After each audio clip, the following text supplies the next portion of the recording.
Olá, o vídeo de hoje é para falar sobre luto. E para isso eu vou utilizar um autor chamado Kubler-Ross. Esse autor ele fez pesquisas com pacientes que estavam em estado terminal para entender quais eram as fases que as pessoas vivenciavam no processo de elaboração do luto, ao constatar que a morte estava realmente muito próxima. E ele definiu alguns estágios que ele percebeu que eram recorrentes nos pacientes que estavam, a ponto de morrer. Um primeiro deles seria o estado da negação. Então seria aquele momento em que os pacientes eles dizem que não é possível, que não é com eles, eu vou procurar outro médico, né? Você está errado. É um momento assim que realmente se nega a doença e a possibilidade da morte iminente. Depois, ele vai usar um outro estágio, né? Ele vai dizer que os pacientes passam pelo momento da raiva, que são aqueles momentos em que o paciente vai criticar, né, falar que o problema foi que os médicos eles não conseguiram ver a tempo, né, que não era possível, não podia estar acontecendo aquilo com ele, que isso é um absurdo, que as pessoas tinham que ter diagnosticado aquilo antes para não chegar ao estado tão avançado. Então o paciente fica com muita raiva.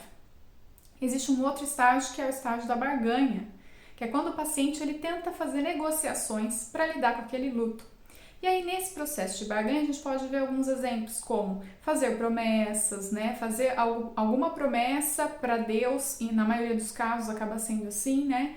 Faz alguma promessa para Deus para que ele seja curado. E aí, né, se eu for curado, eu não vou mais agir de tal e tal maneira, ou vou fazer alguma coisa específica ali para compensar a minha cura. Outra coisa também é tentar com os próprios médicos. Então, o paciente tenta negociar, né? Se eu mudar esse hábito, se eu mudar essa situação, a minha rotina, algo do meu dia a dia, aí é possível, eu tenho a chance de sobreviver? Então, o paciente vai tentando passar, né, por esse processo. Mas, quando ele vai vendo, né, que aquele processo de barganha, de negociação, ele não dá o resultado esperado, ele chega num outro estado, que é o da depressão. E na depressão, né, não estamos nem falando da depressão necessariamente de fato, a doença a depressão, mas um estado depressivo em que a pessoa fica muito triste e que ela vai se dando conta de que, olha, de fato eu estou doente, de fato eu estou próximo da minha morte. Então, esse sentimento de tristeza, ele vai vindo, né, e o paciente vai sentindo e tendo que lidar com ele. Passando por esse processo, né, da vivência de fato desse sofrimento, entender que é isso que vai acontecer, esse é o diagnóstico, né, esse é o caminho, o paciente chega num outro estágio, que é o da aceitação. E aí o da aceitação é o momento em que o paciente ele se sente realmente, né, mais preparado, ele entende que, olha, realmente estou doente, não tem chances de sobreviver, eu consigo lidar melhor com esse momento da vida. Então, necessariamente todo mundo passa por todos os estágios? Não.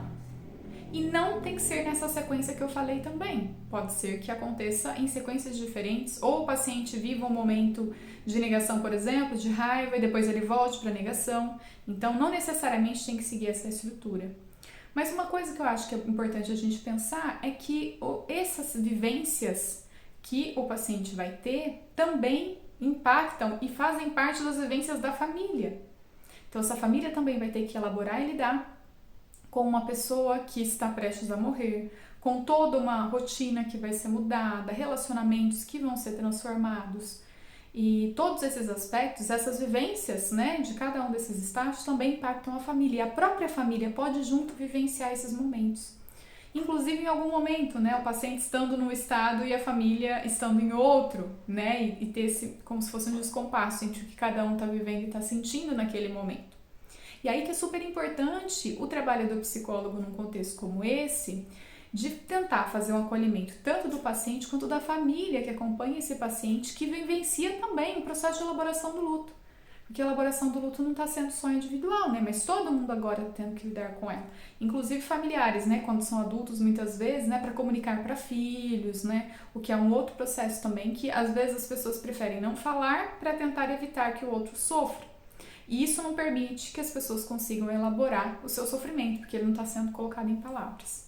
Então, importante, né? Essa é uma das teorias do luto que eu acho que dá muita base para a gente trabalhar, mas sempre lembrar da importância do nosso trabalho sempre ampliando, né? Não buscando olhar só o sujeito ali sozinho, isso é importante também, mas sempre olhar para o contexto e para a família como um todo que também vivencia aquela experiência.